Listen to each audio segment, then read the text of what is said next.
an Unspoiled Network podcast. This is Spoil Me, covering Blackflame Chapters 8, 9, and 10. In these chapters, I did not expect for us to be meeting a dragon turtle quite this soon. I really didn't think that we were going to have Lindon absorbing firepower, for lack of a suaver term, this soon. And yet, here we are. All right. Welcome to Spoil Me.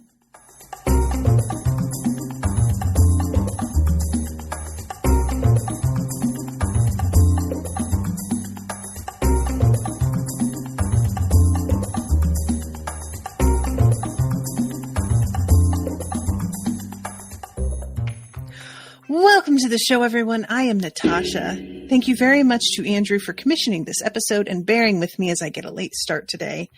I was really surprised by these chapters, guys. I never expected things to move along quite this quickly. I wasn't really sure what Lindon's reaction was going to be to Eithan's suggestion. And, when it really comes down to it, Eithan is making some compelling arguments. Of course he is. But I should have known that Lindon would be on board for something that was this risky. I just should have realized that he would go for it. There was a sort of thought that I had in my head that Eithan was going to try and lie a little bit, maybe soften what the risk was in order to convince Lindon to do it. And I had just gotten done saying in the last section how it obviously seems pretty important to Eithan that people agree and consent to the things they do. And I don't know why I was worried that he was going to mislead Lindon when it seemed like I had learned that he wouldn't do it. That's not to say that he's completely honest with people about his intentions from the start, but that's not exactly the same thing as lying to a person. He manipulates them to get them into a certain situation, granted, but it's never like, for example, he didn't manipulate Lindon to go into the pyramid. Lindon chose to go into the pyramid because he was going to try and steal a bunch of scales and save the miners.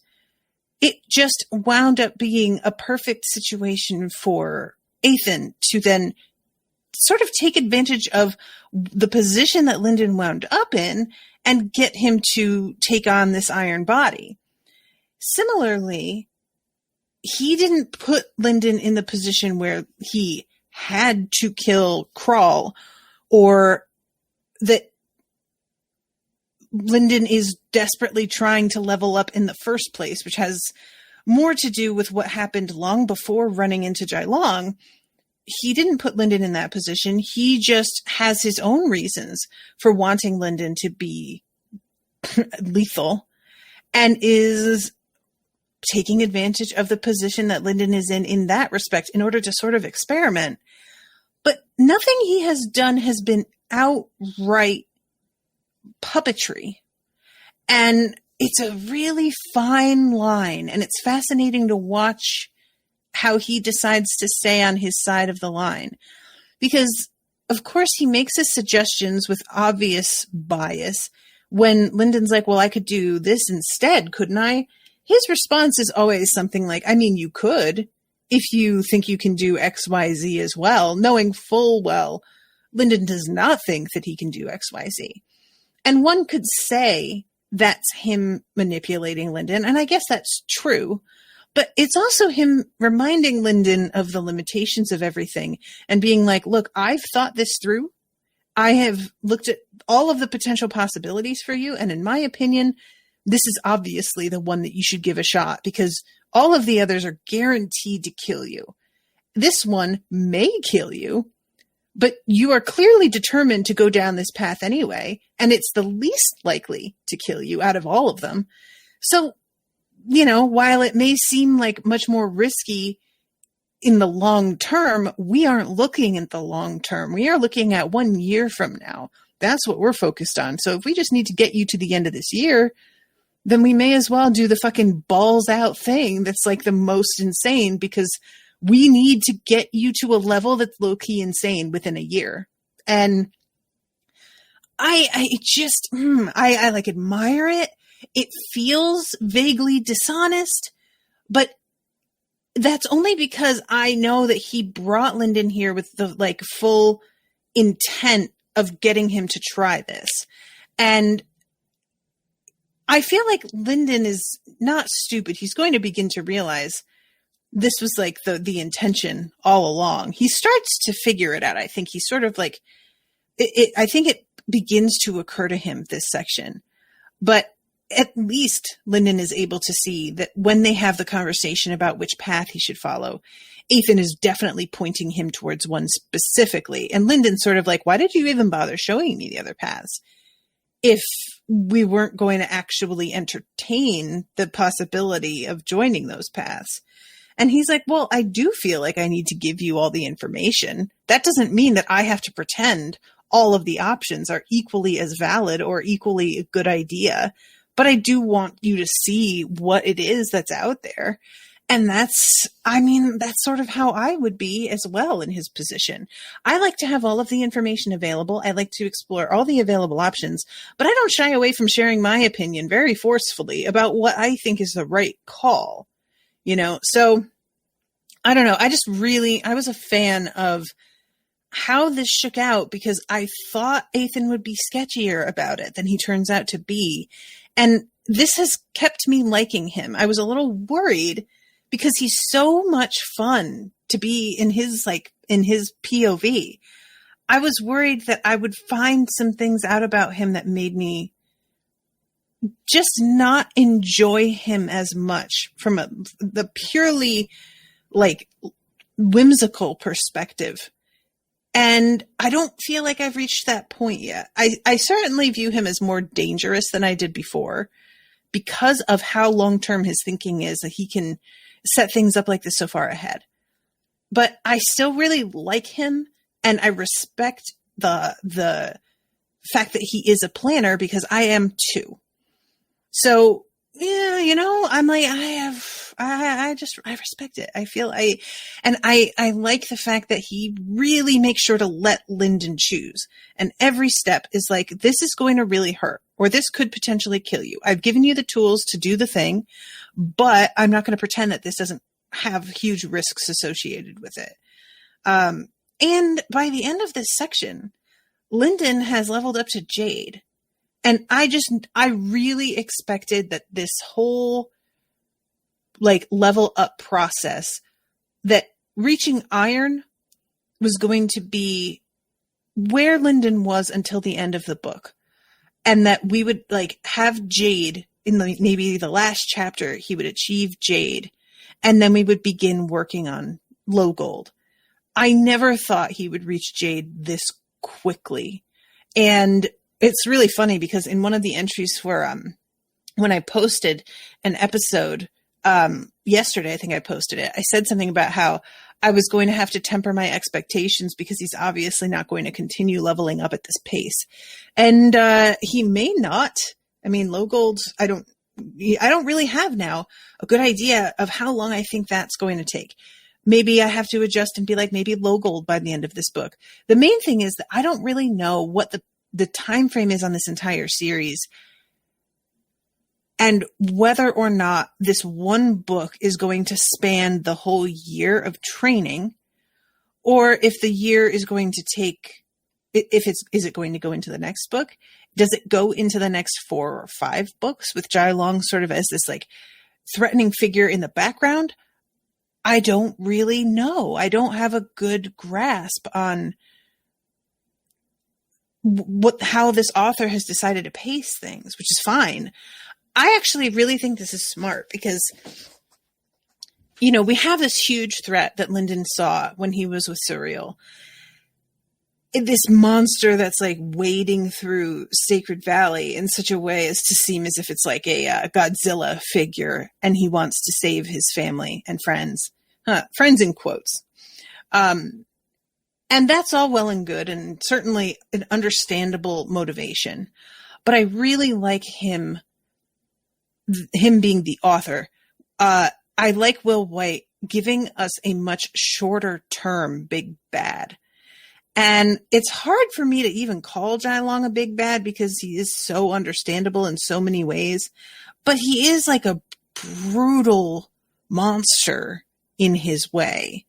And I think that it's just a nice short-term goal that is still, it feels insurmountable in the short term, as insurmountable as this huge monster later. And I just think this was a really wise choice. I would love it if Lindon faces off with Jai Long by the end of this book. That said, I'm not at all going to be disappointed if it doesn't quite happen, because clearly what Lindon needs to do in order to continue to level up and learn what he needs to go up against Jai Long ever is going to be nearly as dangerous as facing Jai Long will be. So I have no doubt that this author can sustain the danger and the tension, even if Lindon gets nowhere near Jai Long this section. That said, Jai Long ends up pretty much in town in this section as well. I did not expect that. Why not? I don't know. We see the patriarch of the Jai clan come and talk to Eithan. This is where the Jai clan is like set up. And yet, it didn't occur to me, this is where Jai Long is going to come to wreak his havoc. I don't know why not. Fucking duh. I think I expected that, like, what do they call the area where the pyramid is? The wilds? The wild wilderness? The wilds? Something like that. I think I thought that there was going to be another settlement of the Jai clan in another location that Jai Long was going to have to hit before he like came to his homeland. And I think that was wishful thinking. You know, I think I wanted there to be more of a buffer between what Jai Long had to do and where Lindon was going to wind up being. Now, in its way, this is much more interesting. Because now, whatever Jai Long does to take down his family, that is going to be very up close and personal to Lindon. And I really wonder what it's going to look like in the Aurelius area as the Jai clan is exterminated, basically, one by one. Is the Aurelius family won't step in, I'm certain, because the Jai clan has already been waging a low-level war on them. So I'm sure that for them, this is going to be great. They're going to see this as nothing but a win for them short term. But what does that, like, I don't have a super strong understanding of, like, in terms of the identifying who belongs to which clan. You pretty much know that they are with a certain clan based on the path they've chosen to follow and eventually the gold sign that they have. Is that right? So basically everybody in the same clan has the same gold sign, the same path that they have pursued. Well, yeah, path, because like the path is the technique, right? And then within that, you've got the subsets of forger and striker within each path. Is that right? Like a forging isn't its own path specifically, is it? Forging is like an ability within a path, I think is how that works. I'm trying to picture it as sort of like a what do they call that? Skill tree, you know? Andy's here. He says, the Desolate Wilds, thank you. The path contains both a type of madra that the users cycle, right, then the various techniques. Okay. So the path is the type of madra and the techniques are a subset of the path. Thank you. Okay, I get it. So there's what I'm getting at here is there is no potential possibility for somebody to defect from the Jai clan and become a member of the Aurelius clan. Am I right about that? It seems like once you've got a certain type of Madra and you're with a certain clan, that's it. And ride or die, the clan you picked is the one that you are going to live and die with. And you don't get to suddenly like abdicate relationship because they are a sinking ship and get the hell out of there. They will always know who you are and who you worked with and what clan you belonged to, no matter what you do, if I have it right. So the Jai clan, Andy says, not a big spoiler. Some clans have users of different paths, but most of the clans we see are homogenous. Okay, yeah. I appreciate that too, because it does seem like some clans would probably think it was better to mix it up. I have no problem with most people from a certain clan using the same path, like as a concept, but I appreciate that there are some clans that don't subscribe to that idea. That sort of falls in the same category. Those of you who listen to me and Owen covering Avatar: The Last Airbender or Legend of Korra, we had a big issue when covering Avatar with the fact that there are entire cities that are just one type of bending. And we were like, how exactly did that start? It's one thing to be born into a family that are all earthbenders and you genetically wind up being an earthbender. It's another thing for earthbenders to have segregated themselves so that everybody born in a certain area is an earthbender. We wind up in Korra getting some information as to why that was the way it was. And it made sense and it really helped with that answer. But if it were something it always sort of bothered me that for the sake of simplicity, everybody who lived in one area had the same exact bending. It just felt really like easy in a way that didn't ring true for me.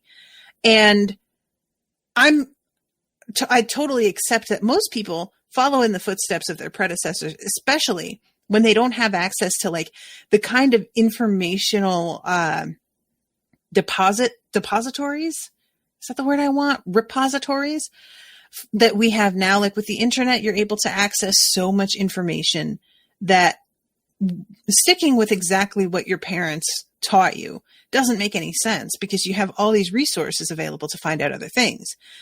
In this world, those resources are much more limited. They exist, as we see later with the whole, figuring out which path Lindon's going to take. They have this like ball that has all of this information stored in it. So it's out there, but I don't see anybody that's low level being able to just walk in here and use that thing. I could be wrong, but even if they could, if you're not real high level, you're probably going to want to do the thing that's going to have support within the community, which is going to be doing the same thing as everyone else. And if you are high level, you've picked your path already. And so you wind up sort of falling into the pattern of doing what everyone else does. And that really makes a lot more sense to me in this universe. Anyway, okay, so let me get back to the point. So we start off chapter 8, and Eithan is essentially doing his tour guide thing. This is the birthplace of the Blackflame Empire. The capital has moved and moved again, but this is where it all began, where the last of the dragons who once ruled this land were finally brought down. After the dragons were destroyed, a certain family found a source of their power, ruling for centuries like dragons themselves. That source lies beneath us, although, of course, it's been all but tapped out over the generations. Lindon, for his part, is really like, I really thought that dragons weren't even real. And he's seeing all of these like bones and realizing that he had this shit wrong. And I love how much he keeps realizing that what he's been taught all along is not correct. This is just over and over again, things that he has taken for granted as being true. He's realizing like, oh, that's not a thing. They just like said that because they didn't know. And it's one thing to have that happen once or twice. It's another thing to really have it hammered home over and over that it wasn't just that one thing. It wasn't just this one other thing. It wasn't, just on this subject that they didn't know. They really didn't know shit.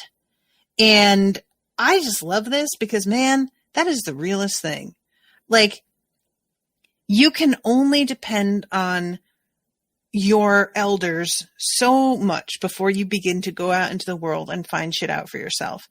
And to be honest, once you begin to do that, if you do it with any sort of open mind and critical thinking, you will realize that the people who taught you had an extremely limited understanding. That is not even to say that they were wrong. Sometimes what they taught you will be oftentimes right, but it will usually be limited to the resources that they had at the time. Because to be honest, once we reach a certain age, a lot of us stop seeking out new information. It's just something that happens when I think my theory is that you get overwhelmed by the world. You get overwhelmed with the responsibility of trying to do well in a world that you've begun to realize does not care about you. And the weight of that starts to settle and pull you down, so that the act of finding out more is linked inextricably with a sense of disappointment and feeling abandoned by the world. And most of us don't really want to continue to feel that. So we stop seeking out information because we know what we are going to find is often going to make us feel worse or feel more hopeless or just more frustrated. And we stop looking. Now, I'm talking about in terms of like the situation that we are in now, for example, socially, the landscape of the United States. I know a lot of people out there are just not continuing to read about things, not searching out information because they have an idea of what the world is and how it works. And they don't want to shake that up, and they don't want to put forth the energy of having to shift their views on so many other things, because that's what happens. Once you get new information, that means that you've got to change the way you look at every other aspect of your life and other people's lives. And that is so much work. And it's really not surprising that people shy away from that. With Lindon, what's going on is really that I think it's a pride and a danger thing. If he were to go back to the Way clan and try and tell them that there is a whole world out there in which children reach iron by the age of like 10. Reaching low gold happens for most people by the age of like 25. I think that the Way family would fucking not know what to do with that information, because so much of their pride has been tied in with their levels, and finding out that they are kind of like weak and pathetic in comparison to the rest of the world, that's not welcome information. That makes you feel a little helpless. That makes you feel a little humiliated, like a bit of a laughingstock. And why would they want to seek that out? And this keeps coming up for Lindon, like not just the dragons actually being real and one kind of descendant of them still being alive, but there's also the fact that there is so much out here, and that everybody who lives in Sacred Valley is certain that there is nothing that matters that is alive beyond Sacred Valley. This little microcosm is the only civilized world that there is, and otherwise it's just wild beasts and wilderness and whatever. If he tells them that there are enormous, very advanced cities full of people who are so much further beyond anyone in their clan, in their valley, that's terrifying. That's so that's the kind of thing that leads to a militarization in that's based purely on like paranoia and fear. I'm not sure that he should tell them. Nobody's going over there to bother them right now. Maybe they just don't need to know, This is all like operating on the assumption that at some point Lindon will go back and tell them. And I don't even know if that will ever happen. Part of me really wants him to, just because I'm petty and I want to see them there. I want to see them realize that he's a fucking Jade now, because honestly, like I said, I'm just petty. That sounds great to me. I want to see their fucking faces as they come to terms with the fact that the kid that they didn't invest in at all, that they acted like was barely even a human being, has advanced beyond his own parents and is a teenager at the same level as the elders of the clan. I just really personally want that as my own like satisfaction. And I don't think I'm going to get it because Lindon is not as petty as I am, and he wouldn't go back unless it was to do some good because he's too focused on actually reaching his goals, which is good, and that's what we want. But God, just let me have my petty little fantasy. So they land, and when they do, and the doors of the building open, there is this crowd waiting outside, and it is all bent forward, bowing to Eithan. And they like greet him as the patriarch. And Lindon is like, patriarch? And I'm like, dude, I really appreciated that Eithan's like, I really thought you would have figured that out by now. And I'm like, yeah, me too. Like, I know that he told you that he was a janitor and everything, but you had to see the way that Cassius deferred to him. And Cassius is clearly somebody of importance. So yeah, that you should have figured this out, but it's fine. And I love the descriptions of the city and the way that this place, it's just so far beyond anything that he has ever imagined. Let's see. Even leaving aside the size, he had never heard so much as a legend about a city of dragon's bone. Sky's Mercy was circling one location, a rib cage with the gaps between each rib closed by pale stone and mortar. A pair of banners, blue and black and white, flew from the highest peaks, proudly displaying the Aurelius crest. Cassius descended until they were almost on top of the bones, then drifted to the end closest to the mountain. Massive greenhouses stretched in rows behind the buildings, their glass roofs letting in sunlight and allowing Lindon to see the fields of crops growing inside. Scripts shone along the outside walls, and rain fell from one of the ceilings. The sacred artists here had advanced beyond the need to live off the land. They had bottled up their farmland and taken it with them. One plot with enough space to hold another enclosed farm had been left empty, little more than a wide square of reddish dirt. Cassius steered them until they floated over that square and slowly edged down the last few feet.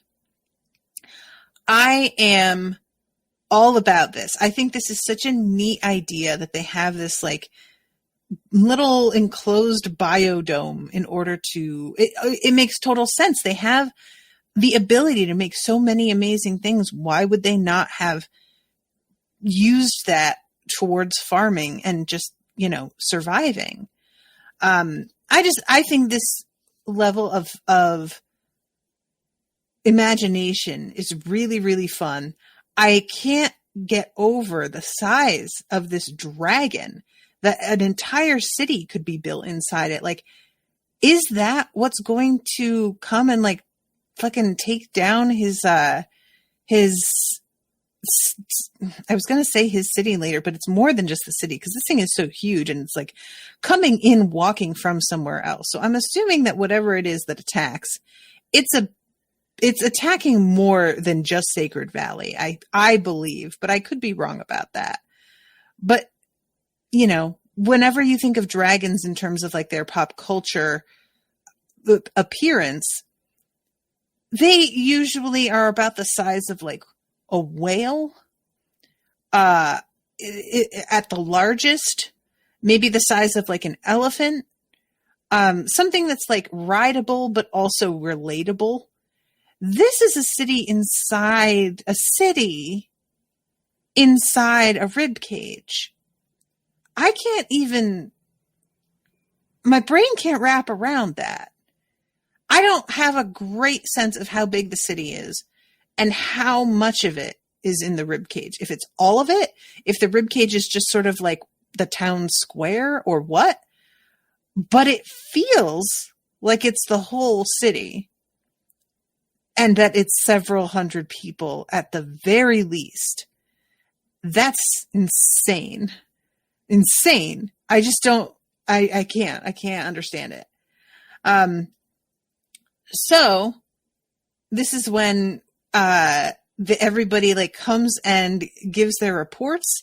This is a kind of an interesting moment because Cassius says to Eithan in response to this a little bit later that it's like he doesn't even know who Eithan is because he is being so responsible and so sort of, there's almost, it's like, oh, well, you were a little bit nicer to them than I expected. You were a little bit more compassionate. And I'm very interested in that. Like, what has Eithan been like in the past that this behavior seems unusual to Cassius? So let's see. She didn't make her report in front of everyone. Oh, I forgot too, that everybody's numbered. So Cassius doesn't call out somebody's name. He calls out number 1. She didn't make her report in front of everyone as Lindon expected. Instead, she moved to whisper in Cassius's ear. After a moment, Cassius turned to address Eithan in a normal tone. Since I have been gone, our misfortune has multiplied. Our 4th-ranked crew of lamplighters working on the mountain have returned with severe burns. They refused to implicate anyone, but they were working on the peak and just outside the palaces of the Jade clan. And Eithan, it's very clear as this woman continues to whisper, Eithan can hear everything. I don't really know why she's doing this. It seems like they expect her to report specifically to Cassius and for him to pass it on. He says, we've recently received reports indicating a natural spirit has formed in the sewer. And Eithan is like, really? Have we let the sewers back up that badly? He says, it's a life spirit. Apparently the Jade clan had a mishap some weeks back when their refiners dumped failed elixirs into the same chamber where the soulsmiths disposed of their dead matter. It was an unexpected reaction. Cassius's tone told Lindon how unexpected it had been, but Eithan only nodded again. So what I'm taking from this is that a natural spirit is kind of bad news, and that the Jade clan set this up on purpose, maybe on the one hand to make them look bad, but probably on the other hand to just cause trouble. And they did it in a way that they can have plausible deniability and just be like, oh, I have no idea that would, I'm so sorry. What a pain. Well, what can you do? And that is the most passive aggressive shit. Every time I learn more about the Jade clan, I want more and more for Jailong to just annihilate them. I swear to God. I know objectively he's a bad dude, but they suck so much. They suck. I hate them. So let's see. The paint was beginning to chip outside the Jade clan's 2nd-ranked auction house. We repainted overnight, but the new coat was scraped and marred in the morning.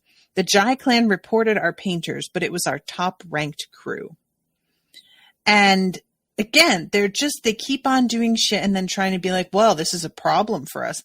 And again, I was so surprised at the idea that the Aurelius family, they are essentially what seems like maintenance workers. And that is not to say that they are like looked down on. It doesn't seem that way at all. But they do the kind of work that we associate, in our world as like service workers, blue collar, weirdly.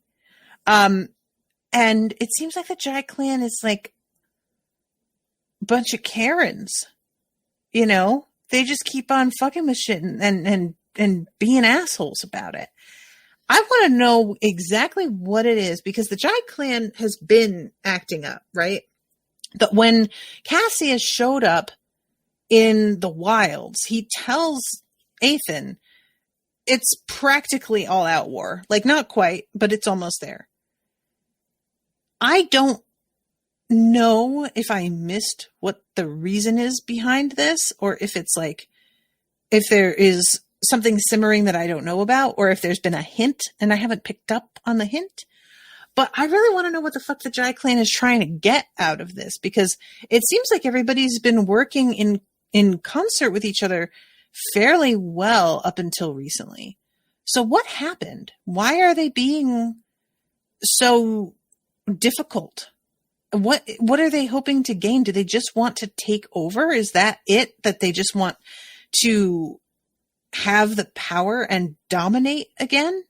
Maybe that's all it is. It just feels like such a strangely passive aggressive way to do it. Maybe that's not to say that it doesn't happen that way, though. Sometimes passive aggression is more effective, and they do seem really fucking sneaky. So this is when Geshe says something to Lindon about the ranking and the way things happen here is that basically there is a Yelp review for every single fucking person. It reminds me of that episode of Black Mirror where everybody has like a star rating and you get leveled up and down based on your interactions with people. And I can't imagine how incredibly fucking stressful that is. She says everything they do here is about climbing one number higher. And Yaren says that's a twisty way of doing it. And Gesh is like, that's the opposite of twisty. Everything is clearly laid out. I'm like, yeah, but come on, Geshe, you know better than that. Like, it looks clearly laid out. It looks like it's a simple, straightforward way of running things, but people are human and it will result in some bullshit. I mean, I have no doubt. So, I mean, the number system once it has been employed might be simple. The process of rating people and them living with that as the system they have to make do with, that's not simple at all.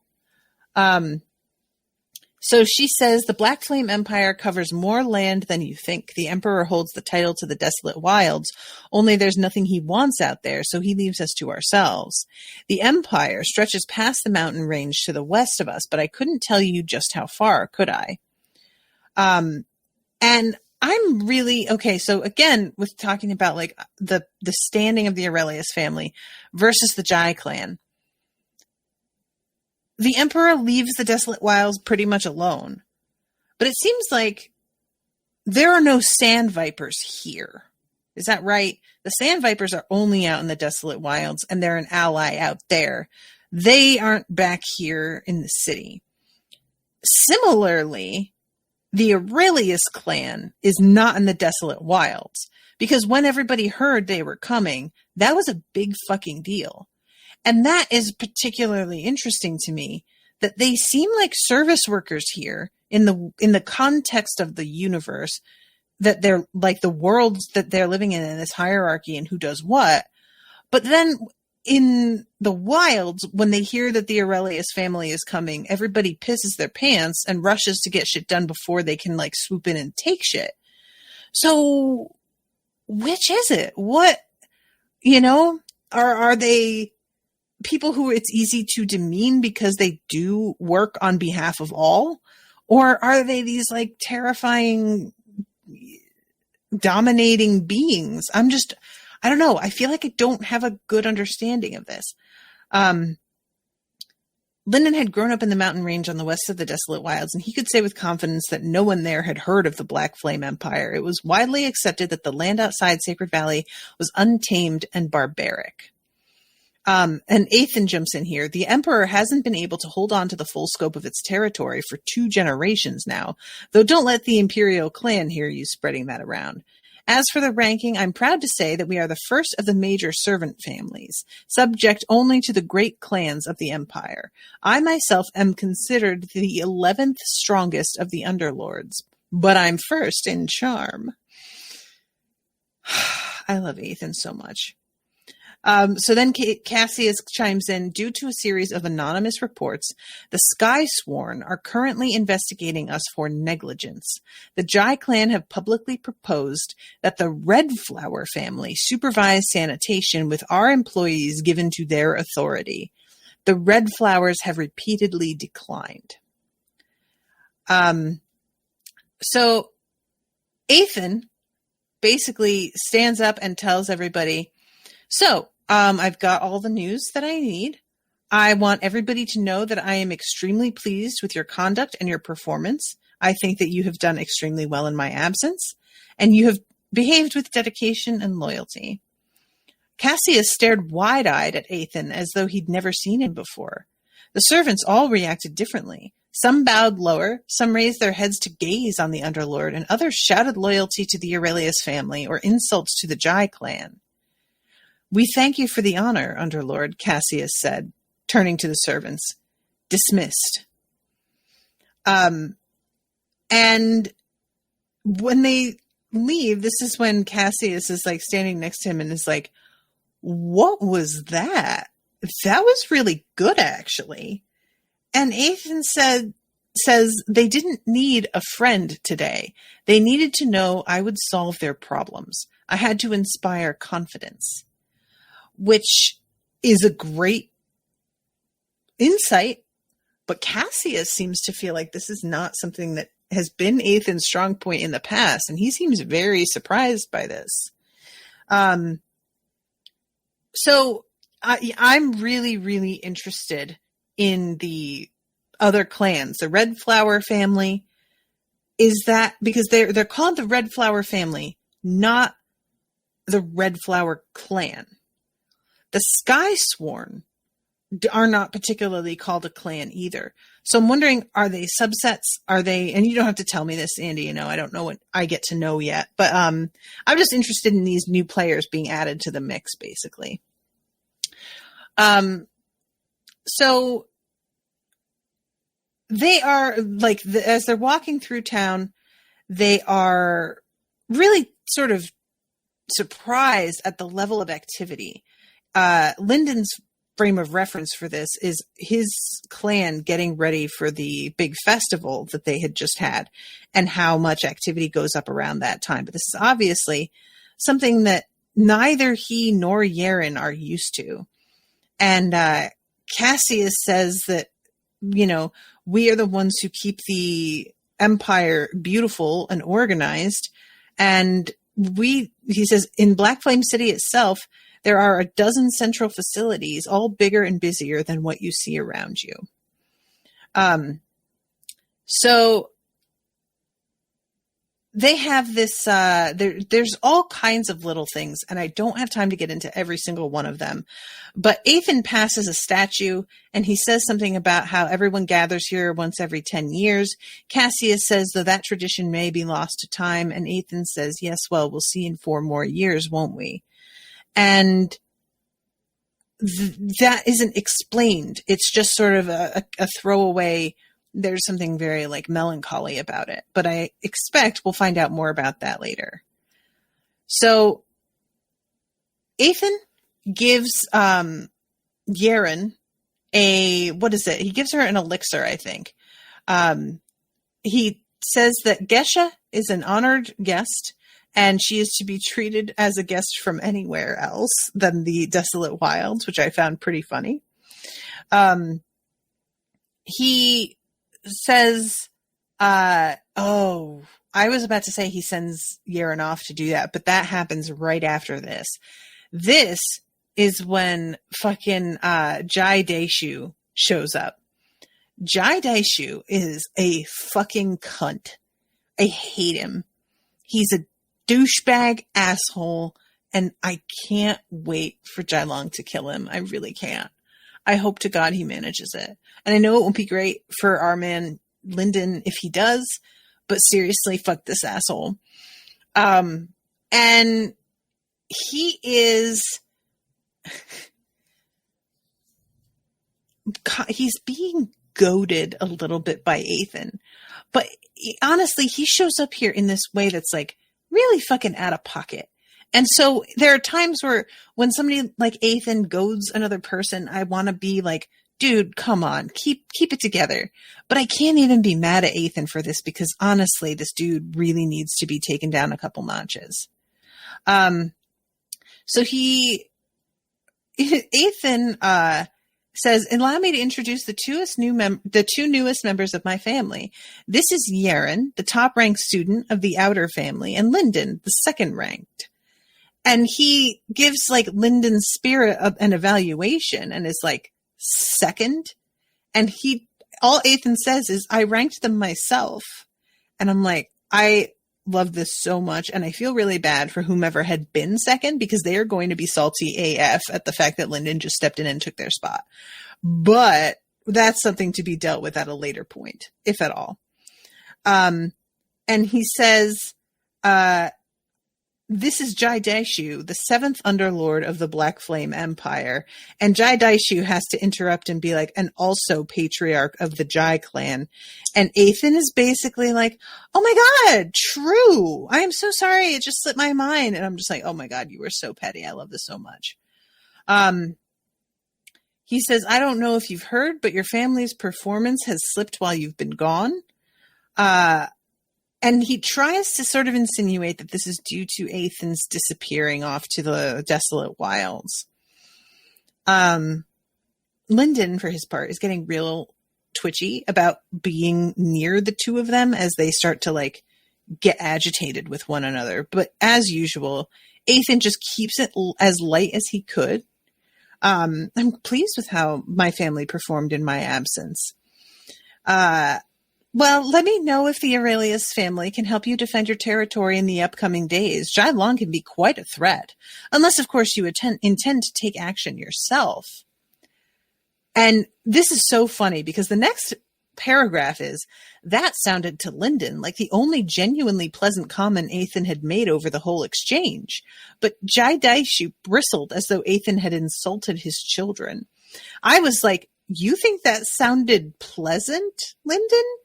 That was a fucking like, wow, I really hope that you guys are able to withstand this super powerful dude that you exiled like a bunch of fucking morons, but I guess we'll all see, won't we? That shit was so pointed. And the fact that Lindon didn't pick up on what he was saying there kills me. Like, Lindon, you have got to step up your understanding of politics, dude. Figure it out. Man. And he says the high golds of the Jai clan are more than capable of dealing with an exile. I'm relieved to hear it. I knew you wouldn't be forced into action by a single high gold. It's refreshing to have such a friendly conversation. Oh my God. This is so, he's just so angry. Jai Daishu, they start to just walk away. He's like, well, I'm glad you saw an audience with me. He makes sure to say it that way. They walk away, and all of a sudden, everybody just crumples, including Eithan. Now, later, Eithan behaves as if it wasn't really as bad as it looked for him. Like he's trying to pretend he's more powerful than he is, or he's trying to pretend he's less powerful than he is in order to lull people around him into thinking that he can't manage himself as well as he actually can. It is unclear whether, like, how much that is true. I think I believe him, but it's hard to say, you know? Yaren says something about, she says, like, don't try to save face. I think she says you were gasping like a, let's see, where is it? Here, you were hauling like a plow horse. And Eithan says, I wasn't I? Well, maybe I have provoked too strong an opponent this time. I can't tell if he really means I wasn't I, or if he's like proud of his performance and the fact that he fooled her into thinking that. I can't tell. So yeah. People here are all so concerned with high rankings. I've always felt that you get more done when you're not in the spotlight, don't you think? So, okay, this is when he says, Yaren, have one of the servants direct you to the refinery, show them that token, and ask for a purple feather elixir. And then to Lindon, he says, we are going to the Aurelius family library. And this is when Lindon gets to witness all of these different paths that are very famous and admired and super powerful, also extremely difficult to master. And in some cases, they seem to be lost to the ages. It seems like that's not actually true. They aren't lost. But the Jai clan, for example, they have a path that they're all desperate to track down again. And the city that teaches it, evidently Eithan knows where it is, but the Jai clan doesn't. And I love how Ethan's like, oh, look, don't get me wrong. It would be absolutely chef's kiss if you took down Jailong with a path that the fucking Jai clan's been desperate for and doesn't have anymore. I would love it. But we would have to figure out how to get you to that city and get you in. And they aren't going to do that easy. It's going to be at least a few months before we could even get you in.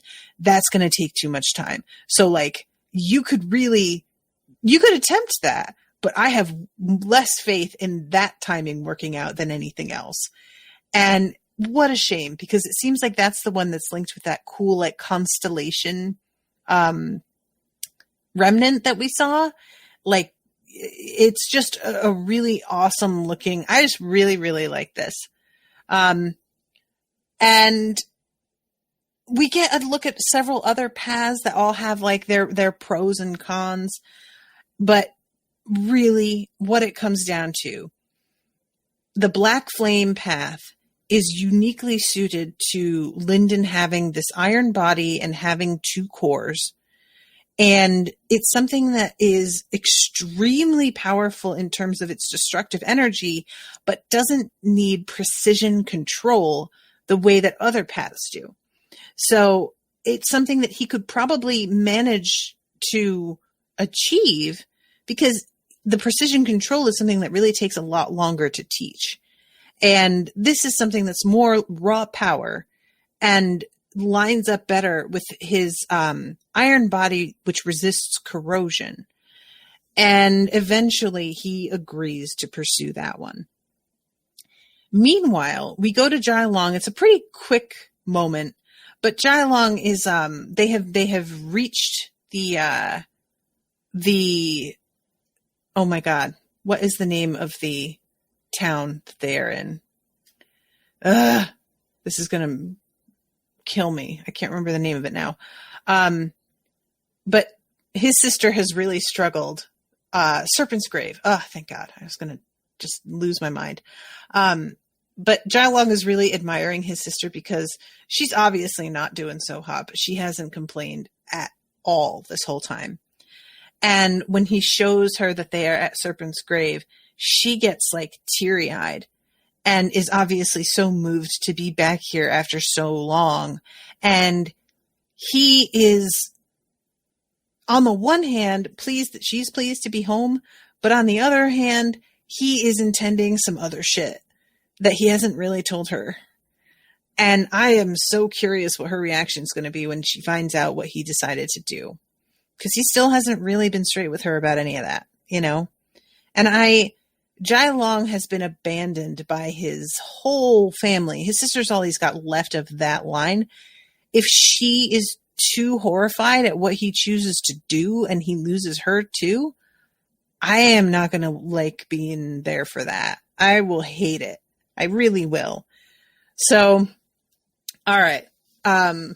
So I'm going to go to 10, which is where they head down to the last descendant of the dragons. And Eithan explains on the way down that this descendant is the last that's left and that he's kind of fucked up because of helping to defend the Aurelius family in the past, and that his family had been going to put the animal down. I hate to say animal, but that's the best I'm going to do here, because they wanted to end its suffering, and he was able to step in right before they managed to do that. And it's sort of an interesting, like, the way that he says that. He eventually is like, I understand that it's something that people think is merciful. And there are people who think that I'm being cruel by not letting him die and be at rest. But there is a chance we can restore him. And I think that we owe it, after everything that he gave for our family. We owe this creature all of our effort and attempts to bring it back. He says, I've ended lives to avert suffering before, and sometimes it is inevitable, but it's never a decision to make lightly. And I think that's an interesting moment for Eithan, because it says that his voice turned grim. This is like one of the few times we've seen him be serious. And again, with my respect for him continuing to be pretty strong, that is a time where you want somebody to take shit seriously. Talking about ending lives, this is what I mean when I said before that Eithan seems to treat everything as an entertainment, but he doesn't do it in a way that feels callous or like people don't matter at all. It's more like he is certainly invested and sees individual lives as being of value, but he also is able to detach himself enough because he seems to realize, well, everything is fleeting. And to a point, you have to accept that shit, like people are going to die. However, I also have a responsibility in that regard. And I'm not going to just throw things away either. And I really like that. You know, there's a really fine balance there. And it feels like he's doing his best to walk that line. So this is when Lindon asks whether Eithan's from the Blackflame Empire. And he says, not entirely. I was born half a world away. The Aurelius family is a wide tree. My young adopted brother, he calls him that, with many roots.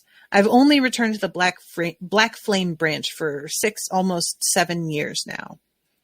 And Lindon's like, man, you really got promoted quick. And Eithan says, oh, they couldn't promote me fast enough.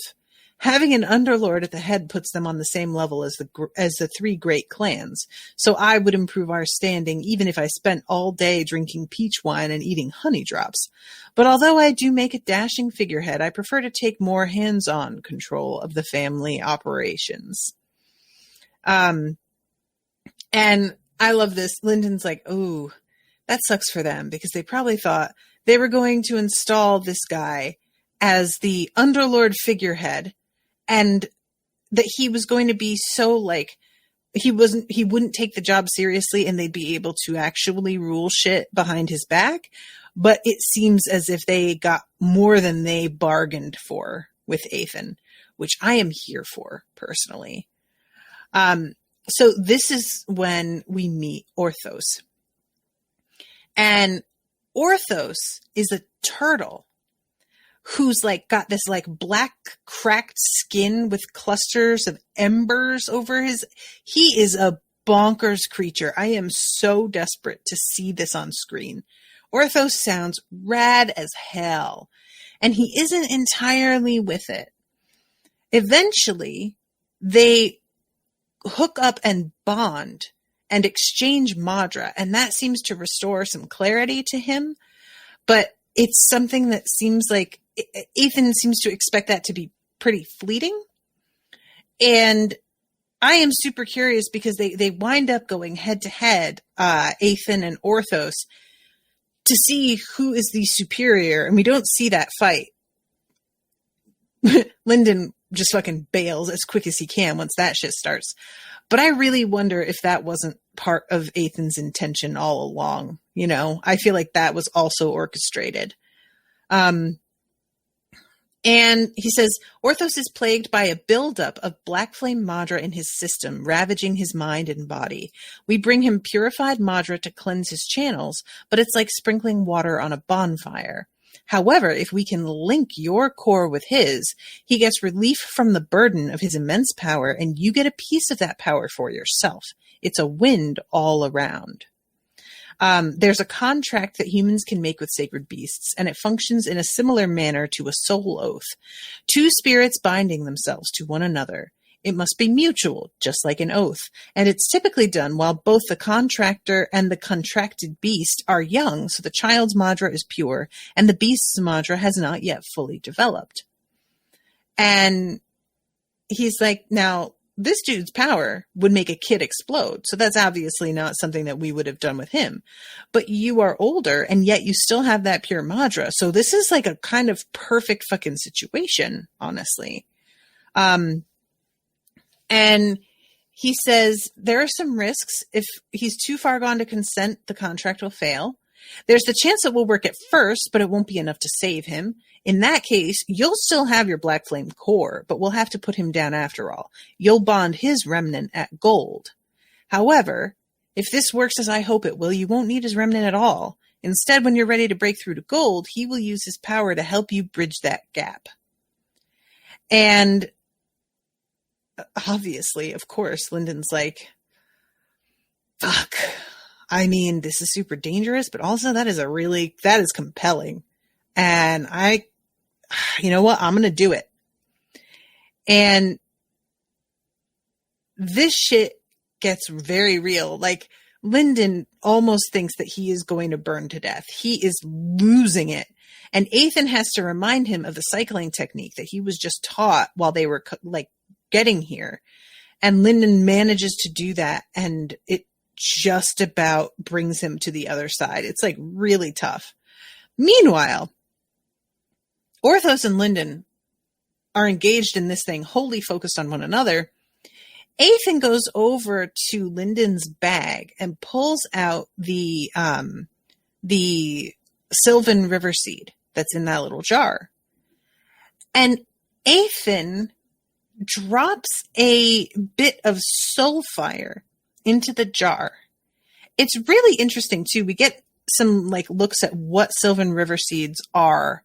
It says, beings like remnants only born of accumulated vital aura rather than the death of a sacred artist.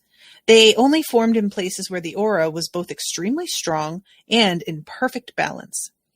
If the aura slanted toward one aspect or another, a different natural spirit would form. Typically, you would find that balance of aura in the heart of a forest, next to a spring or a river. The spirit looked like a featureless puppet about 3 inches high. It raised a hand and its head split open into a wide mouth like a baby chick begging for food. And he thinks to himself how Fisher Gesha, soulsmiths, love to mess with Sylvans. And that if she had seen that Lindon had one, she would have took that shit. So it's a good thing that she never realized that he had it. So it says, over the weeks, Eithan had considered many possible options for the spirit. In the end, he settled on the simplest possible result. He'd leave the Sylvan as it was. Its own pure, gentle powers would balance the corrosive, deadly black flame perfectly. No alteration needed. But perhaps a bit of enhancement was in order. Now, I don't know how this works, how it would balance the corrosive, is it something that just having it will do that? Does he have to bond with it somehow? Does he have to swallow it? What exactly, can he absorb it? I don't know how this works. If the Sylvan had grown a little faster, Eithan wouldn't need to act at all, but Lindon's scales weren't the most nourishing food. Eithan ran his thumb along the glass, conjured a spark of soul fire. Now, this causes the Sylvan to kind of mutate is the wrong word, but I'm sure it feels like that to her. And she turns into more of a human body.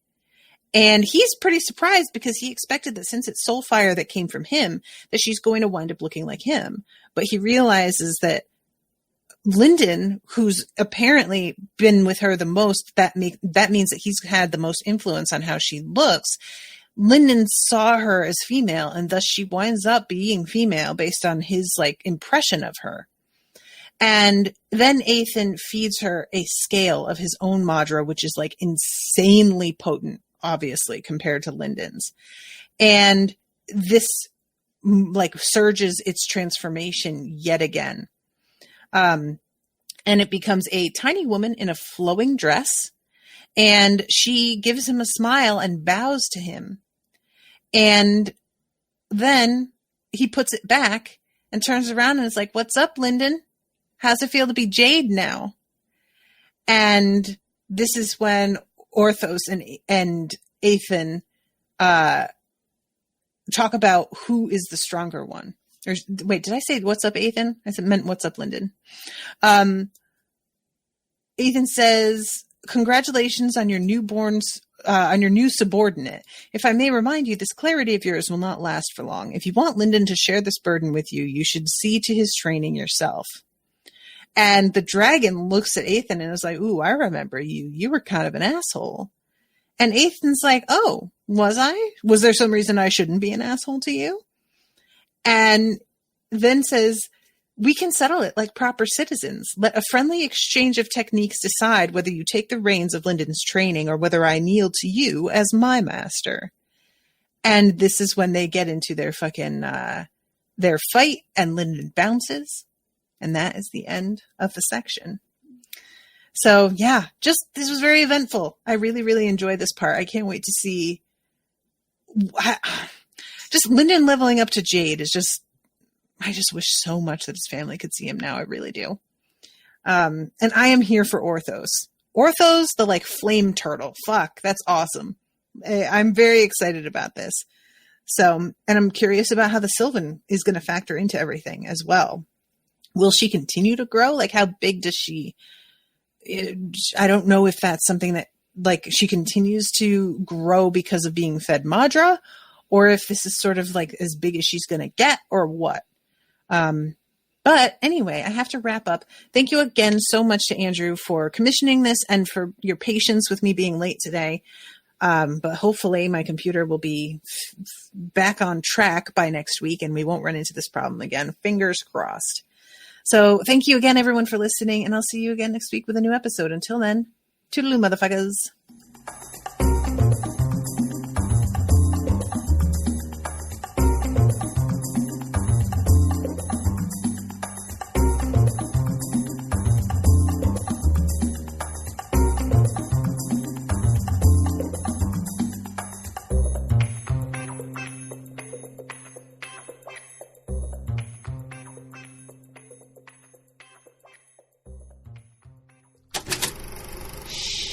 That was an Unspoiled Network podcast.